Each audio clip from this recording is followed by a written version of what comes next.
Joel, em capítulo 2, versículo 25, disse: Eu lhe darei de volta o que você perdeu.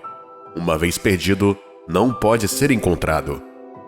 Muitas declarações podem vir com um tom sombrio, finalizando o fato de que nada do que foi perdido não pode ser recuperado. Uma vez perdido, estará perdido para sempre. Isso pode ser verdade para os humanos, mas não para Deus. Não há nada em que Deus esteja interessado mais do que em restaurar seus filhos. Ele é o mestre da restauração. Você pode chamá-lo de Jeová, o restaurador e reparador. Não há capítulo encerrado em que ele não possa reabrir. Não há vida dispersa que ele não possa reunir. Não há alma prestes a morrer que ele não possa renovar. Nada pequeno que ele não possa engrandecer. Ele restaura investimentos perdidos e recursos consumidos pelo devorador. Ele restaura oportunidades e relacionamentos perdidos. Tudo isso pode ser impossível para os seres humanos, mas com Deus Todo-Poderoso, isso é possível. Ele restaura a saúde dos enfermos, independentemente do diagnóstico e dos relatórios médicos. Isso inclui o paciente sofrendo com a chamada doença incurável, que desafia os esforços médicos. Os paralíticos voltam a andar. As mentes perturbadas tornam-se sãs novamente. Os lares desfeitos são reconciliados. Os mortos são trazidos de volta à vida. Essas manifestações e muitas outras são partes da natureza de Deus. Elas são naturais à sua personalidade. As Escrituras validam essas verdades e ainda são relevantes em nossos dias para sempre. Não importa o que você perdeu ou quebrou em sua vida, Ele pode restaurar e reparar você. Ele tem certeza de si mesmo. Ele não fala em vão. Ele não pode mentir. Nenhum som ou unidade linguística dele é vazia ou inválida. Se ele diz, ele fará. Ele é capaz. Veja esta Escritura. Eu lhe darei de volta. Em outras palavras, eu vou restaurar para você, e não nós iremos restaurar. O uso do pronome singular eu mostra capacidade. Deus está dizendo a você: eu sou competente para fazer o que eu disse, porque sou Deus por mim mesmo. Eu vou restaurar você. Não preciso consultar ninguém para conquistar isso. Mesmo que seu plano inicial fosse que todos estivessem em um estado de integridade, sem danos. Pode-se dizer que isso é o plano A de Deus. Ele quer ver tudo no homem de maneira tão perfeita quanto ele deseja. Ele não quer que nada interfira em nossa vida, pois somos especiais para ele, a criatura que ele fez à sua imagem. Podemos capturar perfeitamente essa imagem por meio do estado inicial dos humanos no Jardim do Éden, onde Deus investiu o homem de sua glória, integridade e dignidade. O homem estava nu, mas não sabia por que estava envolto em glória. Não havia senso de deficiência ou imperfeição. Ele se encontrava em um estado em que nada faltava, nada necessitava. Ele tinha tudo à sua disposição. Todas as outras criaturas respondiam naturalmente à sua voz sem esforço. Este era o seu estado antes de o autor do pecado, da culpa, da aflição, da dor e das perdas, a saber, o diabo, o fez cair em tentação.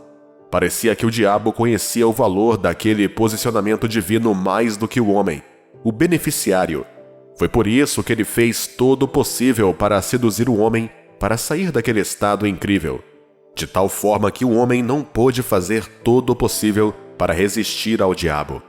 Além disso, parecia que o homem não valorizava esse privilégio o suficiente, porque se valorizasse, não teria se entregado à sedução por um preço tão baixo e dado acesso ao diabo. Isso exige profunda consideração. Por favor, seja qual for a posição que você se encontre através do privilégio de Deus, cuidado com a serpente e suas seduções. Ele ainda está deslocando pessoas hoje. Você nunca será deslocado de sua posição ordenada em nome de Jesus. O homem caiu nessa tentação e foi expulso do jardim. Ele não era mais digno de ficar lá porque havia sido contaminado. O diabo ficou feliz porque pensou ter conseguido apagar a raça do homem com aquele plano ilícito, e que não haveria possibilidade de um homem ser precioso aos olhos de Deus novamente. Ele pensou que o homem o havia perdido para sempre e não poderia ser amado nem querido por Deus novamente.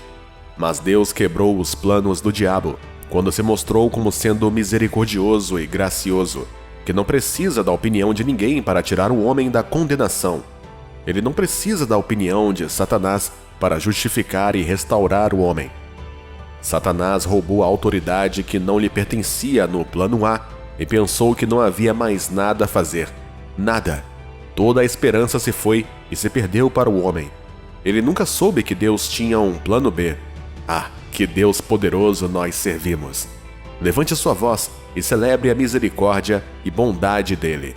Deus maravilhoso! Isso está dizendo a você. Embora ele não quisesse que você perdesse ou estragasse tudo, ele está disposto a restaurar você. Não importa o que o diabo roubou de você, ou como ele prejudicou sua vida, ou quando ele te roubou ou estragou seus planos, Deus pode restaurá-lo e repará-lo. Satanás pode ter comprometido o plano A, mas Deus tem o plano B. Em sua infalível benevolência, Deus criou o plano B para resgatar a humanidade. Este plano foi a vinda de nosso Senhor Jesus Cristo, em quem está o poder de restaurar e reparar. Deus o enviou para resgatar e redimir o homem, para restaurar ao homem que há muito lhe foi roubado. Observe que Satanás é o ladrão. Essa ação de Deus devastou Satanás e tornou inútil sua arrogância. Ele foi frustrado, pois o homem não estava mais à sua mercê. O jugo do roubo foi quebrado, especialmente roubo sem recuperação. Tudo o que ele roubar será recuperado sob esta aliança, de maneira muito maior. Ele será obrigado a pagar mais do que consumiu, pois seu domínio legal sobre o homem foi quebrado.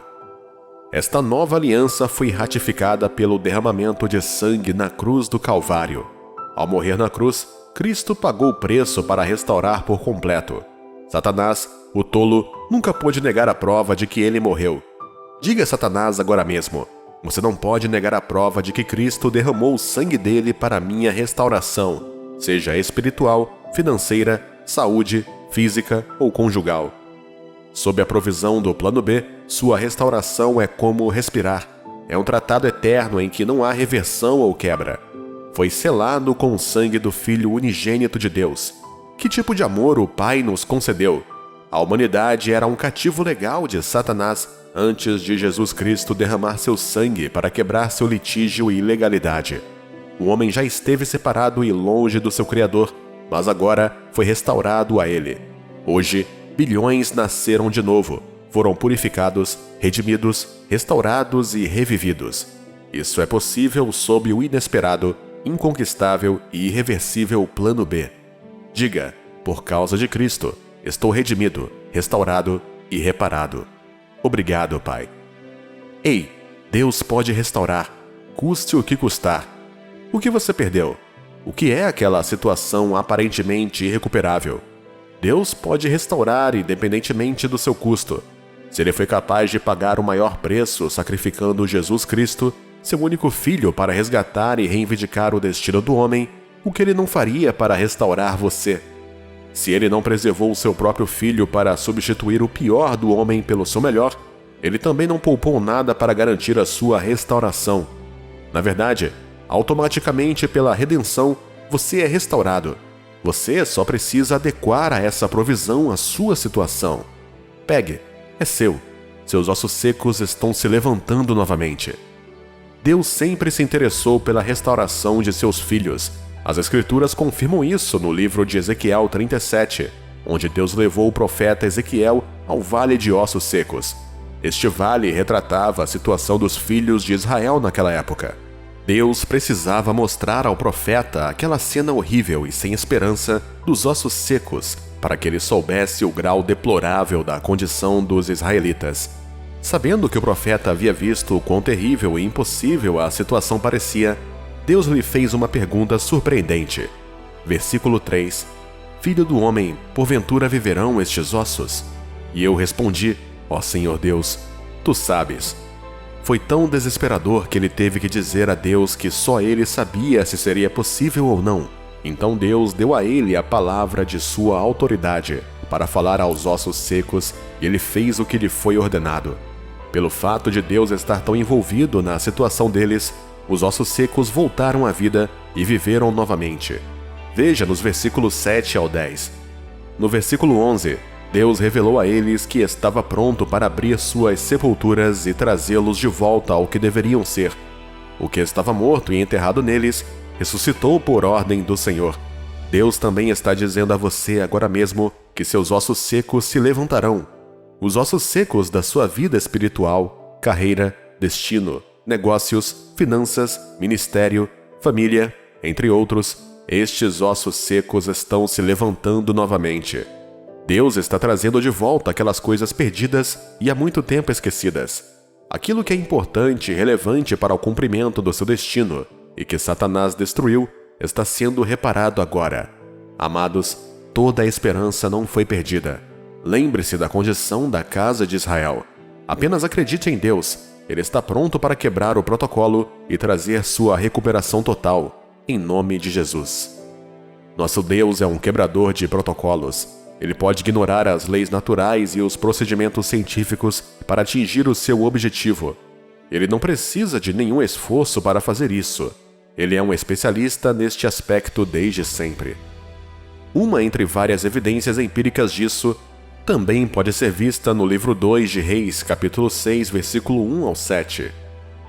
Disseram os discípulos dos profetas a Eliseu: Eis que o lugar em que habitamos contigo é estreito demais para nós. Vamos, pois, até o Jordão, tomemos de lá, cada um de nós uma viga, e construamos um lugar em que habitemos. Respondeu ele: Ide. Disse um: Serve-te de ires com os teus servos. Ele tornou: Eu irei. E foi com eles. Chegados ao Jordão, cortaram madeira. Sucedeu que, enquanto um deles derribava um tronco, o machado caiu na água. Ele gritou e disse: Ai, meu senhor, por que era emprestado? Perguntou um homem de Deus: Onde caiu? Mostrou-lhe ele o lugar. Então, Eliseu cortou um pau e lançou-o ali, e fez flutuar o ferro, e disse: Levanta-o. Estendeu ele a mão e o tomou. Esta é uma manifestação do poder de Deus para tornar possível o que é impossível. Em condições normais, o ferro não pode flutuar na água, mas por intervenção divina, o ferro flutua. O que isso significa? Deus pode invalidar os procedimentos lógicos para trazer sua restauração. Não é preciso o homem, é preciso Deus. Não leva tempo, leva a sua fé. O que quer que você tenha perdido no processo de tentativa de prosperar, Deus, o mesmo que restaurou aquele machado, vai te restaurar. Nada é impossível para Deus. O que você está buscando? A maneira de encontrar é essa. Tudo o que você precisa fazer é crer no poder de Deus para restaurá-lo por meio do seu Filho, Jesus Cristo. Assuma sua posição e reconheça seu poder. Reposicione-se nele. Ele está disposto a restaurar e a reparar você. Seu plano para trazer a sua recuperação nunca falha. Creia em suas palavras, porque ele não faz nada sem elas. As palavras dele precedem sua ação. Você precisa sentar, meditar, insistir e permanecer na palavra. Tenha fé nela e declare com intrepidez sua vitória sobre essa situação.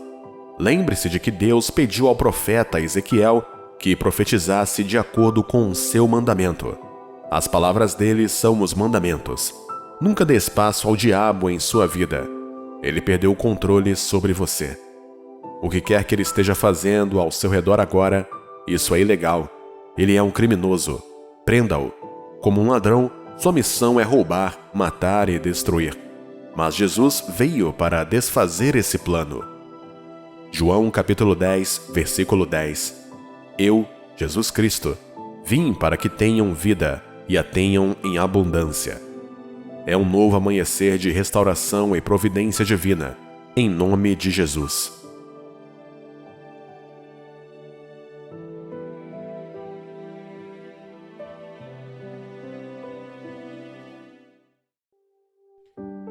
A preocupação é como uma cadeira de balanço. Ela te mantém em movimento, mas não leva a lugar nenhum. Esta afirmação é muito precisa e perfeitamente válida até hoje. Considere isso um lembrete de que não importa quantos motivos você tenha para se preocupar. O único efeito que essa preocupação terá é sobre você. agravando a situação mais do que imagina. Às vezes, quando você ouve essas coisas, é fácil pensar que quem fala está sendo insensível à sua situação. É fácil acreditar que quem o aconselha nunca passou pelo que você está passando. E você pode estar certo, mas não se trata de alguém simpatizar com você. Se trata da verdade, mesmo que ela venha da boca de uma criança. Médicos, líderes espirituais, profissionais de saúde mental e todos os que lidam com saúde, espírito e psicologia continuam alertando acerca da preocupação. Você deve ter ouvido isso antes, mas nunca é demais repetir. A preocupação mata, mais do que ela cura. É muito triste e perturbador que muitas pessoas preferem estar cercadas de gente com pena delas, do que por pessoas que as desafiam a deixar de se preocupar ou se lamentar. Não me interprete mal. Você pode lamentar suas derrotas por um tempo? É claro. Mas você deveria viver nesta dor de maneira contínua? Certamente não. Isso seria condenar a si mesmo ao desperdício da sua vida. Quando o iníquo rei Herodes decapitou João Batista, a Bíblia diz que Jesus se separou da multidão por um tempo. Embora o tenham encontrado mais tarde, ficou claro que Jesus queria ficar sozinho. João Batista não foi apenas um profeta ou alguém que batizou Jesus ou comissionou seu ministério. João Batista era primo de Jesus. Eles não tinham apenas um relacionamento espiritual, eles também tinham um relacionamento familiar. Portanto, sua morte tocou Jesus de maneira excepcional. Porém, Jesus não perdeu tempo lamentando a morte de João, ou começou a se preocupar se Herodes iria prendê-lo em seguida. Na verdade, muitos filhos de Deus hoje teriam pensado assim. Herodes mais tarde voltou sua atenção para Jesus? Sim, mesmo antes de finalmente ter a chance de conhecer Jesus durante seu julgamento. No entanto, Jesus nunca temeu por sua vida, nem mesmo uma vez. João, capítulo 10, versículos 17 e 18, diz: Por isso o Pai me ama, porque eu dou a minha vida para a reassumir. Ninguém a tira de mim. Pelo contrário, eu espontaneamente a dou. Tenho autoridade para entregar e também para reavê-la. Este mandato recebi de meu Pai. Jesus estava muito confiante em sua segurança. Não deveriam também aqueles que afirmam crer em Jesus estar tão confiantes na proteção e preservação que têm nele? Eu sei o que a preocupação pode fazer com uma pessoa, querido cristão. Você pode ter motivos para se preocupar com seus filhos, sua segurança, sua saúde, com suas finanças ou qualquer outra necessidade em sua vida. Mas você sabe o que causa preocupação? É a informação. Sua atenção às informações diante de você é um elemento precioso e influente em sua vida. Deus sabe disso. O diabo também sabe disso. E você também deveria saber. O que cresce dentro de você dependerá de quais informações você presta atenção constantemente ao longo do tempo. Você sabia que se ouvir constantemente como as coisas estão indo bem na sua vida, você estará sempre de bom humor? É verdade. Você quase sempre se sentirá bem se continuar ouvindo sobre o quão bem-sucedido você é e quanto lucro ou conquista você consegue diariamente. Sua saúde vai melhorar, você não ficará mal-humorado na maior parte do tempo, você estará disposto a estender a mão amiga a qualquer pessoa que encontrar diariamente. Por quê? Por causa das informações positivas. O salmista escreveu que quando Deus quer curar ou libertar seu povo, Ele envia a eles sua palavra. Salmos capítulo 107, versículo 20. Enviou-lhes a sua palavra e os sarou, e os livrou do que lhes era mortal. Esse é o poder da informação. Quando um indivíduo com problemas ouve que a ajuda chegou, o fardo é instantaneamente aliviado e ele se sente melhor, mesmo que o problema ainda não tenha sido totalmente resolvido. Suponhamos que você diga a uma pessoa faminta, sem esperança, de onde virá a próxima refeição, que há uma refeição em sua casa para ela. Nesse caso, ela pode até começar a ficar com água na boca pela ansiedade, mas o desespero dela sumiria na hora. Por quê? Por causa da informação que você acabou de dar a ela. A quais informações você está se permitindo prestar atenção em sua jornada diária pela vida, meu amigo e minha amiga? Esta é a causa da sua preocupação. A Bíblia nos diz que Abraão tinha muitos motivos para se preocupar e perder a esperança, mas ele escolheu se concentrar em Deus. E quanto mais ele se lembrava da promessa de Deus para ele, mais forte a sua fé se tornava. Romanos capítulo 4, versículos 20 e 21 diz: Abraão não duvidou por incredulidade da promessa de Deus, mas pela fé se fortaleceu, dando glória a Deus, estando plenamente convicto de que ele era poderoso para cumprir o que prometera. Abraão tinha duas opções: preocupar-se por não ter um herdeiro depois de todos aqueles anos, ou viver confiando na promessa de Deus. Ele escolheu confiar em Deus e a preocupação desapareceu.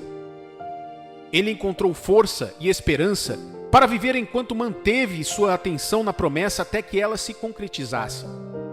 Querido cristão, não dê ao inimigo tanto poder sobre você. Sei que às vezes as vozes dos desafios podem ser tão avassaladoras que fica difícil ouvir ou ver o que Deus está dizendo ou mostrando a você. Portanto, você nunca deve esquecer que sua fé é tão forte quanto a informação em que você escolhe acreditar. É por isso que você deve continuar a se abrir e se cercar das promessas da palavra de Deus. Paulo, falando sobre isso aos cristãos, disse em Atos capítulo 20, versículo 32: Agora, pois, encomendo-vos ao Senhor e à palavra da sua graça, que tem poder para vos edificar e dar herança entre todos os que são santificados.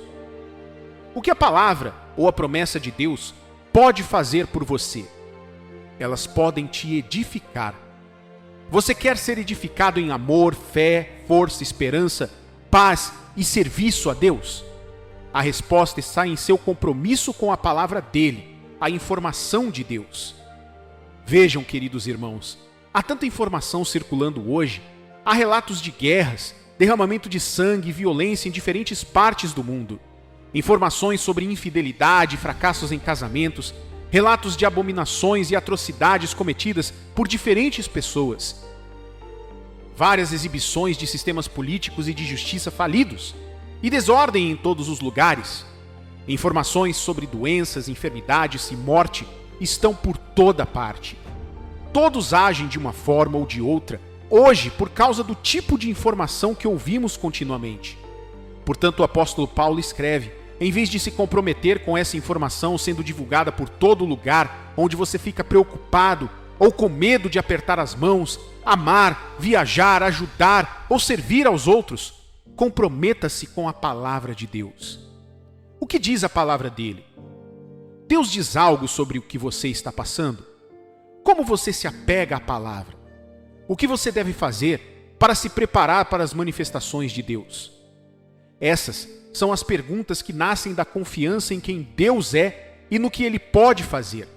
E se você sente que não tem forças para se comprometer com a palavra, as pessoas ao seu redor poderão ajudá-lo.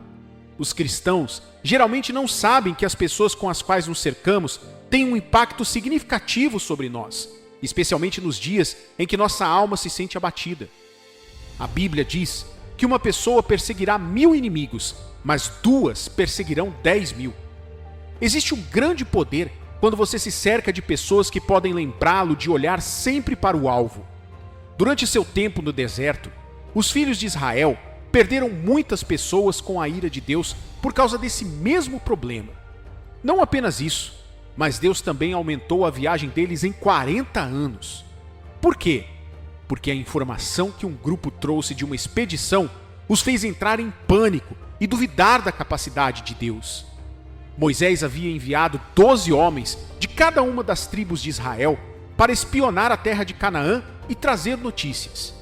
O objetivo era entender o que eles enfrentariam, os inimigos que já ocupavam a terra e os recursos naturais que herdariam. Eles fizeram isso e retornaram depois de alguns dias com notícias e evidências para apoiar seus argumentos.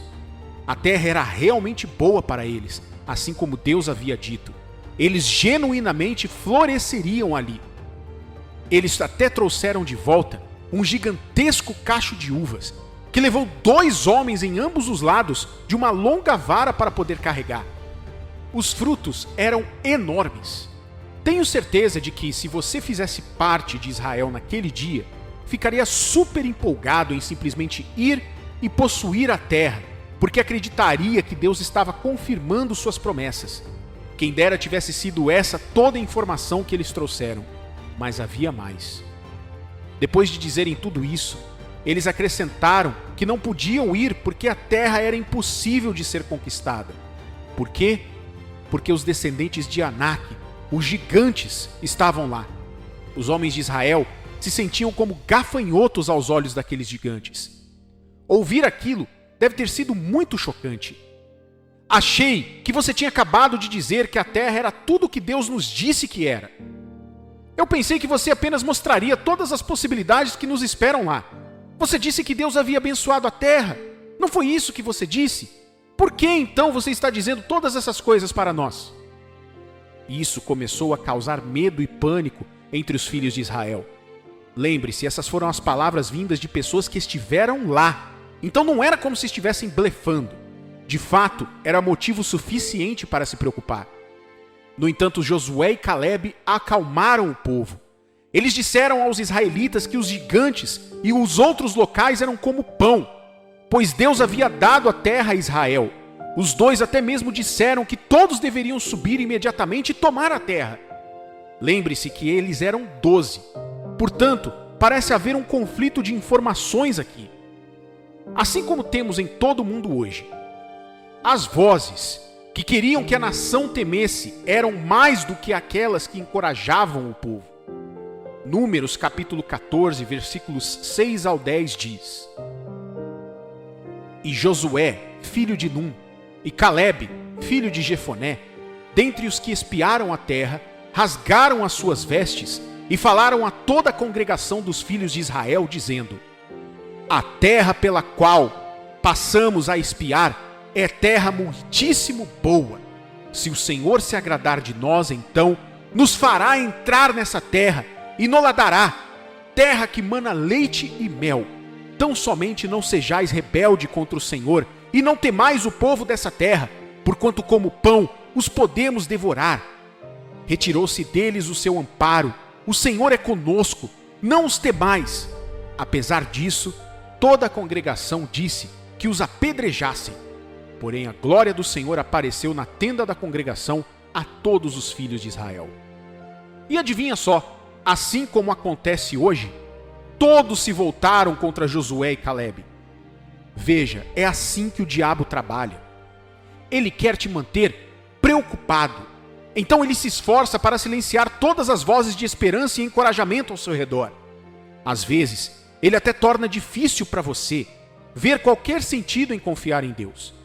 Mas é aí que você deve confiar mais ainda em Deus. Essa história termina com Josué e Calebe sendo os únicos daquela geração mais velha que deixaram o Egito para ir para a terra prometida com sucesso. Deus assegurou que os outros vagassem no deserto por 40 anos até todos morrerem. Seus filhos, por quem eles temiam e se preocupavam, foram os que conseguiram fazer a viagem para a terra prometida. Não duvide da capacidade de Deus, meu amigo. Você pode confiar nele. Viva, meu amigo, viva! Pare de se preocupar e comece a viver. Pare de entrar em pânico com seus filhos. Deus cuidará deles. Pare de entrar em pânico com sua família, sua educação, seu casamento, sua vida e seu ministério. Deus pode cuidar disso. Confie nele e comece a viver sua vida com fé. Não é o fim até que Deus diga que é. Por que não deixar Deus ser Deus, enquanto você descansa na paz dele e ele cumpra todas as suas promessas em sua vida? Pare de se preocupar e comece a viver e a confiar em Deus.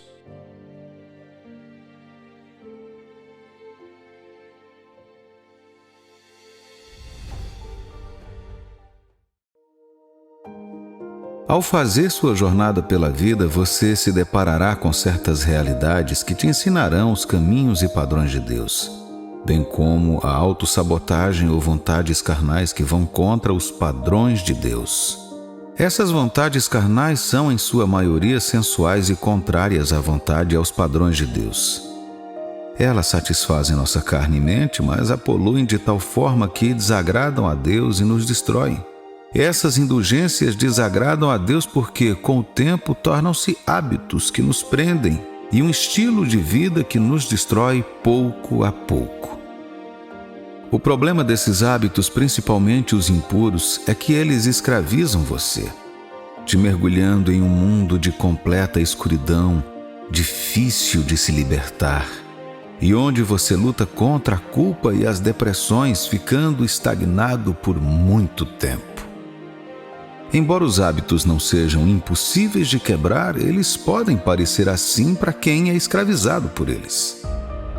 Todavia, é desejo de Deus que seus filhos se libertem dos pesos e amarras e entrem na liberdade da sua vontade por meio da obediência a seus preceitos.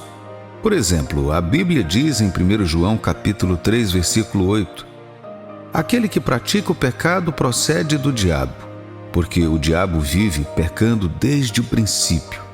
Para isto se manifestou o Filho de Deus, para destruir as obras do diabo. Estilos de vida e hábitos pecaminosos que escravizam os filhos de Deus são obras do diabo, e Cristo veio para destruí-los. Ele veio para anulá-los em sua vida. Acredite quando digo que ninguém mais aprecia a liberdade do pecado do que o indivíduo que já foi preso por ele e foi liberto. Isso me lembra uma parábola que Jesus compartilhou sobre esse assunto em Lucas capítulo 7, versículos de 41 a 47. Certo credor tinha 2 devedores. Um lhe devia 500 denários e o outro 50. Não tendo nenhum dos 2 com que pagar, perdoou-lhes a ambos. Qual deles, portanto, o amará mais? Respondeu-lhe Simão, supondo que aquele a quem mais perdoou. Replicou-lhe: julgaste bem. E voltando-se para a mulher, disse a Simão: vês esta mulher? Entrei em tua casa e não me deste água para os pés. Esta, porém, regou os meus pés com lágrimas e os enxugou com seus cabelos. Não me deste ósculo. Ela, entretanto, desde que entrei, não cessa de me beijar os pés. Não me ungiste a cabeça com óleo, mas esta, com bálsamo, ungiu os meus pés. Por isso te digo, perdoados lhe são os seus muitos pecados, porque ela muito amou. Mas aquele a quem pouco se perdoa, pouco ama. Então você pode imaginar o quanto alguém propagaria a liberdade de coisas que podem escravizar os outros quando esse alguém já passou por isso. Ele simpatiza e entende você, mas não tem medo de lhe dizer o que lhe custará ser escravizado por hábitos negativos, tanto na vida quanto com Deus. Posso dizer isso porque já estive lá também. Quando vivemos um estilo de vida ou hábitos que não glorificam a Deus, independentemente de desfrutarmos disso ou não, isso não é o principal problema. O problema é o que isso causa espiritualmente antes de tudo. Cada ato desse é uma desobediência a Deus, seja ele executado conscientemente ou não. Cada ato nos afasta mais de Deus e nos desconecta da comunhão íntima com Ele, expondo-nos assim ao destruidor, porque agora somos como ovelhas que se desviaram do rebanho e podem ser atacadas por lobos a qualquer momento. Veja bem, para me livrar dessas coisas, eu pessoalmente busquei a ajuda de Deus e, olhando para mim mesmo através de minha mente subconsciente no próprio ato, eu sabia que precisava de ajuda e tinha que me libertar delas. Caro cristão, creio que se você está lutando contra um hábito pecaminoso ou um estilo de vida desobediente que transgride a vontade de Deus para você, Deus está lhe enviando esta mensagem como um aviso e uma missão de resgate para parar e sair disso. Ele ainda dá recomeços, Ele ainda cura, Ele ainda reaviva, Ele ainda restaura. Quando nos voltamos para Ele, Ele fará a diferença em nossas vidas. 2 Crônicas capítulo 7, versículo 14. Se o meu povo, que se chama pelo meu nome, se humilhar e orar e me buscar e se converter dos seus maus caminhos, Então eu ouvirei dos céus, perdoarei os seus pecados e sararei a sua terra. O desejo e a intenção de agradar a Deus farão com que você fique atento e lide com qualquer coisa que o faça ir contra a vontade de Deus para a sua vida. Não importa quantas pessoas estejam fazendo isso. Sua vigilância, portanto, torna-se sua vantagem. Você não pode se dar ao luxo de passar a vida vivendo o roteiro que outras pessoas escreveram para você. Todos são livres para tomar suas decisões sobre como viver a vida em todos os aspectos: acadêmico, físico, financeiro, espiritual e etc. Sejam eles cristãos ou não. Porém, tão livres quanto todos são para fazer suas escolhas, eles também são responsáveis pelas consequências das coisas que escolheram fazer. Como cristãos que desejamos causar impacto na vida dos outros, bem como agradar a Deus, devemos evitar e abandonar completamente certos hábitos destrutivos e distrações para garantir que estejamos sempre alinhados com os preceitos e propósitos de Deus, independentemente do mundo em que nos encontramos. Romanos capítulo 6, versículos 11 a 13. Assim também vós considerai-vos mortos para o pecado, mas vivos para Deus em Cristo Jesus. Não reine, portanto, o pecado em vosso corpo mortal, de maneira que obedeçais às suas paixões, nem ofereçais cada um os membros do seu corpo ao pecado, como instrumentos da iniquidade. Mas oferecei-vos a Deus como ressurretos dentre os mortos, e os vossos membros a Deus como instrumentos de justiça. Assim como diz a Escritura, não podemos nos dar ao luxo de viver do jeito que queremos. Fomos comprados por um preço.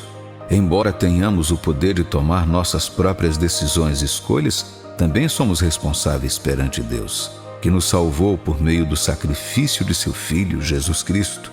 E nossa vida e eternidade serão grandemente influenciadas pelas escolhas que fizemos aqui, ou seja, justiça para a vida eterna ou injustiça para a morte eterna no inferno. Com isso em mente, entendemos a necessidade de acabar com as distrações e hábitos que irão destruir nossa conexão para viver uma vida agradável a Deus ou viver de acordo com os padrões de Deus. Observe que as distrações não servem apenas para levar sua mente de uma coisa para outra.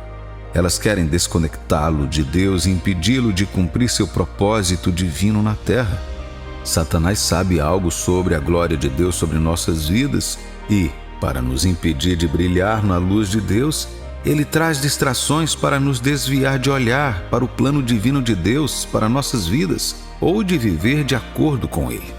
O propósito do inimigo é nos ver na sujeira, sendo que Deus quer que brilhemos.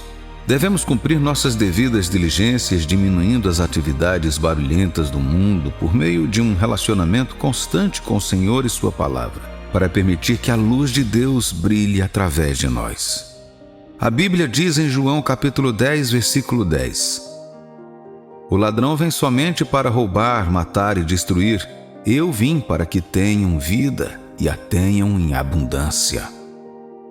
Este é o pensamento de Deus em relação a nós, enquanto nos elevamos de maneira humilde e total aos seus padrões e aprendemos a silenciar a voz que luta contra Ele em nossas vidas. Aprenda a sempre se afastar de qualquer coisa ou pessoa sempre que notar qualquer perturbação em seu espírito, e opte por sair de tudo que pareça ser pecado ou maldade. 1 Tessalonicenses capítulo 5, versículo 22. Abstende-vos de toda forma de mal. Aprenda a ouvir sempre a Deus, meditar em Sua palavra e orar constantemente para estar sempre em sintonia com Sua vontade para nós. Permita-me mencionar 3 coisas importantes em nossas vidas hoje em dia, as quais Deus está dizendo: pare de fazer isso para que você possa agradá-lo mais. Primeiro, luxúria. O que a maioria das pessoas não sabe sobre a luxúria é que ela é mais do que imoralidade sexual e pecados seculares em geral. A luxúria pega um desejo puro em seu coração, corrompe-o através da carne e produz algo contrário ao propósito de Deus para você.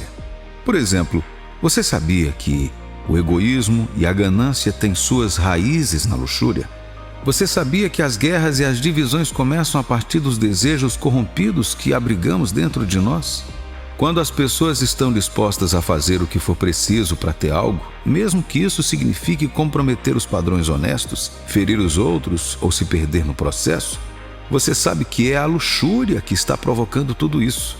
Quando o desejo sai do controle ou opera fora do tempo de Deus, então a luxúria se instala.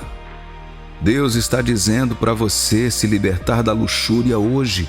Seja o desejo por dinheiro, prazer, poder ou qualquer outra coisa. Tudo isso é contra Deus e contra tudo que Ele representa. Muitos perderam familiares, amigos e até mesmo seu relacionamento com Deus devido a essa força destrutiva que gerou hábitos sombrios neles. Pode ser ótimo por um momento, mas vai arrastá-lo para um poço que você não quer cair. O desejo em si não é uma coisa ruim, mas quando permitimos que os desejos nos levem contra a ordem de Deus para nossas vidas, estamos nos submetendo ao conselho do inimigo. Tiago 1, versículos 14 e 15. Ao contrário, cada um é tentado pela sua própria cobiça, quando esta o atrai e seduz. Então a cobiça, depois de haver concebido, dá à luz o pecado. E o pecado, uma vez consumado, gera a morte. A luxúria é uma tentação e um mal que domina muitos de nós. Nasce de Satanás e da carne. Cada um de nós está sujeito à luxúria, mas devemos nos colocar acima disso. E se quisermos superá-la, devemos ser fortes. O Senhor está dizendo para parar de fazer isso. Não se esconda. Venha para Deus. Busque sua misericórdia e perdão. Peça a Ele para ajudá-lo a manter-se puro e fortalecê-lo para resistir à tentação de ceder aos desejos da sua carne. 1. O hábito da procrastinação. A procrastinação é o hábito de adiar uma tarefa importante, geralmente concentrando-se em atividades menos urgentes, mais agradáveis e mais fáceis. Muitos filhos de Deus são vítimas desse hábito destrutivo. Eles nunca fazem nada importante na hora certa. A resposta deles para tudo é mais tarde. Se você quer ter sucesso na vida e ser um ramo frutífero em Cristo, deve parar de procrastinar. Você tem que matar esse hábito pela raiz, ou então ele irá impedi-lo de frutificar e de ter estabilidade em Deus, tirando você do seu propósito. Um procrastinador desperdiça recursos e é infrutífero, e Deus odeia desperdícios e a falta de bons frutos. Você não pode culpar um evento ou uma circunstância por sua falta de disciplina para fazer o que se propôs a fazer. Você é o responsável por sua vida e por tudo o que fizer com ela. Parar tal hábito requer grande disciplina, saber o que quer e o que deveria estar fazendo a cada vez. É necessário que nos concentremos e façamos o que deve ser feito agora, não importa o que possamos pensar ou ter em mente. Busque a frutificação e você se libertará da procrastinação. Você só tem hoje. Não existe amanhã. 1. O hábito de agradar aos homens. Você já notou que sempre quer ouvir alguém elogiar suas boas obras em todas as situações? Muitos de nós construímos nossas vidas com base nos elogios de outras pessoas. Não há nada de errado com elogios. Na verdade, Deus elogia as pessoas por boas obras e também as recompensa. Mas quando seu serviço a Deus ou aos outros nasce de uma profunda necessidade de se sentir importante ou de ser visto e apreciado, então não vem do seu coração. Veja bem, esse hábito tira seus olhos do efeito da tarefa atribuída a você ou àqueles com quem você trabalha no espírito de unidade e se concentra em você. É mais sobre você e menos sobre o trabalho ou os outros. É uma forma de idolatria porque tira Deus de cena e coloca o eu em seu lugar. Então, se você não quer trabalhar para logo após ser rejeitado no final diante de Deus, então viva a vida com seu olhar e motivação em Deus e não em qualquer homem ou mulher. Esse hábito faz você se sentir como se não tivesse feito nada quando ninguém elogia seu trabalho. Servir a Deus e trabalhar pelas pessoas com o único objetivo de ser reconhecido é um sinal de hipocrisia. Seja vigilante e cumpra bem seus deveres com ou sem elogios. Alguns outros hábitos que você deve examinar e lidar em sua vida são os hábitos de desânimo, raiva descontrolada, trapaça, preguiça, desonestidade. O benefício do autoexame é que ele regularmente o coloca em uma revisão completa, limpando-o completamente para que você possa sair puro e agradável diante de Deus. 1 João capítulo 3, versículos 2 e 3. Amados, agora somos filhos de Deus e ainda não se manifestou o que haveremos de ser. Sabemos que, quando Ele se manifestar, seremos semelhantes a Ele, porque haveremos de vê-lo como Ele é. E assim mesmo se purifica todo aquele que nele tem esta esperança, assim como Ele é puro.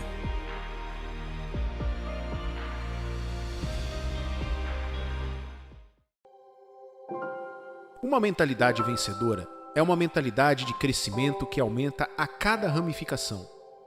Abundância também significa vencer em muitos aspectos da vida. E isso significa sucesso. Um coração bem-sucedido pertence a um homem que não vê ou percebe o fracasso. Ele sabe que nasceu como filho de Deus para vencer. Uma mentalidade vencedora está livre de preocupações sobre não cumprir seu propósito. Não depende do resultado, mas sim de nossas crenças e de uma atitude de autoafirmação perante a vida. Tudo começa na mente e nas histórias que contamos a nós mesmos. Uma pessoa com mentalidade vencedora busca crescimento em todas as oportunidades. Ela busca e persegue o crescimento e resiste a qualquer espírito contrário à vitória. Tudo o que ela vê em seu ambiente não importa. Ela concentra seus esforços no troféu. Você começa a se perguntar se existem perdedores. Um homem sem esperança, alguém que perdeu o foco na vida e no crescimento geral. Sim, um perdedor não tem esperança. Ele não tem motivação, visão e nada o motiva a sair de sua situação atual. Ele não tem relacionamento com Deus. Tal pessoa não tem esperança, mas nós temos. Nossa esperança não se baseia em nada além de Jesus Cristo. Deus não tem nada a ver com a mesquinhez. Nascemos para vencer. Nosso Deus é vencedor. Ele deseja que venhamos a prosperar em tudo o que fazemos. É claro que, como filhos de Deus, devemos ter uma mentalidade vencedora. Você consegue desenvolver essa mentalidade? Você consegue obter a coragem e se fortalecer? Absolutamente sim. Isso mesmo. Vamos começar com aquilo que está em nossa mente. O que você vê e ouve basicamente? Uma imagem mental do futuro é uma pintura do que você deseja na vida. Se você pode ver, você pode capturar e pode conseguir isso. Se você imaginar, começará a traçar um plano estratégico para viver e obter essa mentalidade vencedora. Você tem um espírito de eu posso ou eu não posso. Muitas pessoas dizem, não consigo chegar onde quero. Ninguém da minha família chega lá. É por isso que você deve projetar e conseguir chegar até lá. Se você vir possibilidades, as coisas obviamente funcionarão para o seu bem. Quando você tem o espírito do eu posso, você não vê obstáculos, mas sim caminhos para alcançar seus objetivos. Se você perseverar por muito tempo, com certeza chegará lá. Quem tem sido o seu maior apoiador? O homem ou Deus? Analise a si mesmo e corrija isso. A palavra de Deus deixa claro que tudo posso. Somos nós quem colocamos limitações em nossa forma de alcançar todas as coisas. Todas as barreiras podem cair com a menção de seu nome. Não existem barreiras, desde que venhamos colocar isso em nossos corações. Nós sempre vencemos. Portanto, devemos, antes de mais nada, limpar nossas imagens mentais. O que você vê? Você vê claramente? Você quer crescimento? Você tem motivação para perseverar? Você tem uma sequência de eu posso? Responda a tudo isso afirmativamente e então sua imagem mental poderá ver através dos tempos difíceis e superar todos os obstáculos que surgirem em seu caminho. Os desafios certamente aparecerão em seu caminho, mas os esforços extras e quando você permanece focado e tem um senso de propósito, tudo isso lhe dará um final bem-sucedido. Os vencedores não desistem. Pessoas com uma mentalidade vencedora enxergam com antecedência. A imagem que elas veem os inspiram a continuar indo em frente e fazendo mais. Faça um esforço extra enquanto seus olhos estão no alvo. Na Olimpíada, o medalhista de ouro não venceu a disputa no dia da competição. A vitória começa com prática diária consistente e esforços extras, mesmo quando você está exausto, desanimado e cansado. Apenas continue mantendo a prática. Continue adicionando 1 hora a mais de prática, pois esse esforço extra certamente abrirá o caminho para você no dia da competição. Conforme seu corpo lhe diz para desistir, você persevera e continua. Fazendo horas extras diariamente em um dia definido, vai te diferenciar e você sairá triunfante. Vamos analisar a prática dos adversários. Eles não dedicam tempo extra, comem de qualquer maneira e pulam o treinamento. Quando os dois forem colocados juntos para competir, seu desempenho os distinguirá. Certamente, você pode prever o vencedor. Para ter uma mentalidade vencedora, você deve persistir e estar disposto a vencer. O sucesso não é barato. Vem com um preço a pagar. Em que você acredita? Ao que lhes respondeu Jesus: se podes, tudo é possível ao que crê. Marcos capítulo 9, versículo 23. Você confia completamente na palavra de Deus? É hora de mudar sua mentalidade e renovar seus pensamentos e formas de pensar. Deus nunca pretendeu que vivêssemos de acordo com o sistema do mundo e suas maneiras de fazer as coisas, mas acreditar que podemos fazer. Acredite em Deus e Ele lhe mostrará o caminho. Os vencedores não fazem as coisas de maneira diferente. Eles fazem coisas diferentes, disse Shiv Khera. Nascemos com uma mentalidade vencedora? Definitivamente, nascemos com o coração aberto.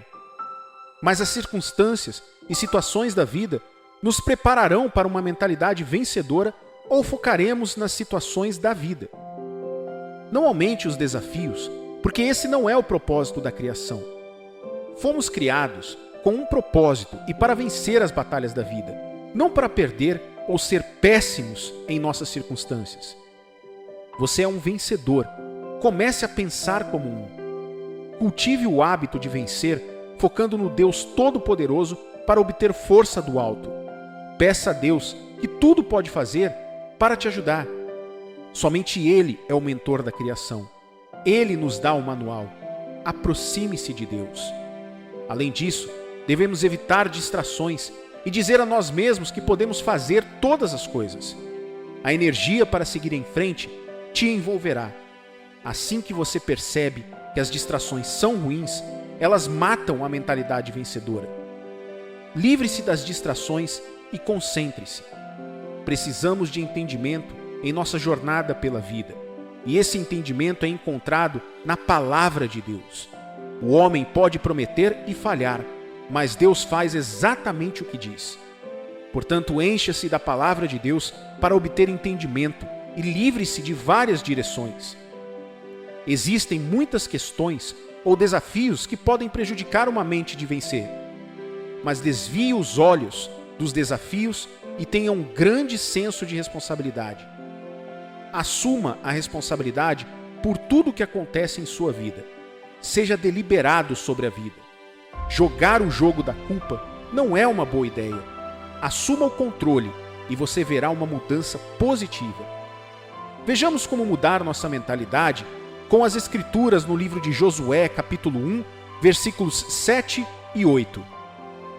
Tão somente, sê forte e muito corajoso, para teres o cuidado de fazer segundo toda a lei que meu servo Moisés te ordenou.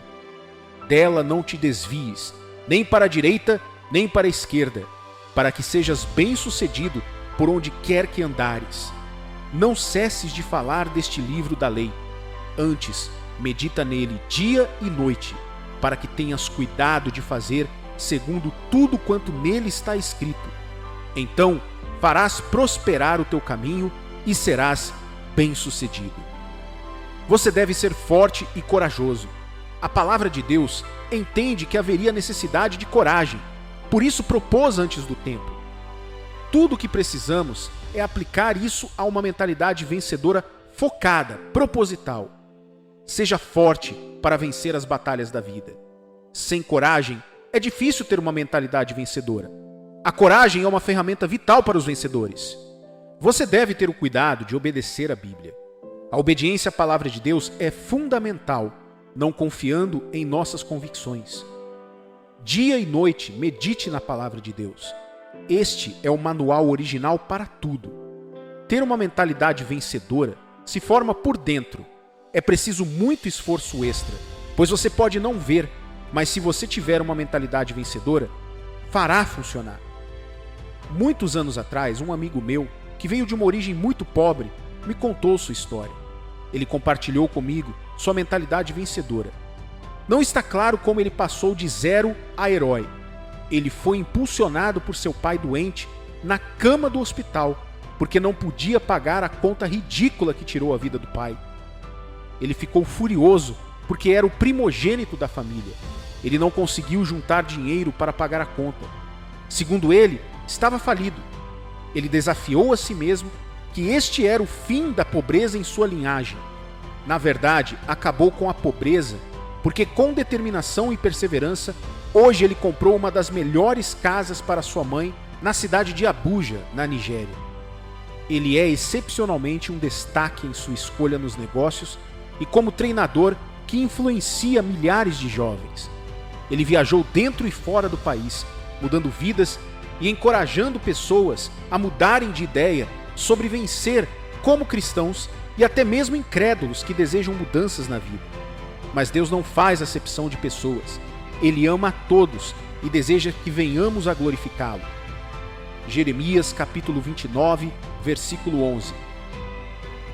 Eu é que sei que pensamentos tenho a vosso respeito, diz o Senhor. Pensamentos de paz e não de mal, para vos dar o fim que desejais. O plano de Deus para nós é bom. Então, qualquer mal que aconteça ao seu redor é uma indicação que vem do mal.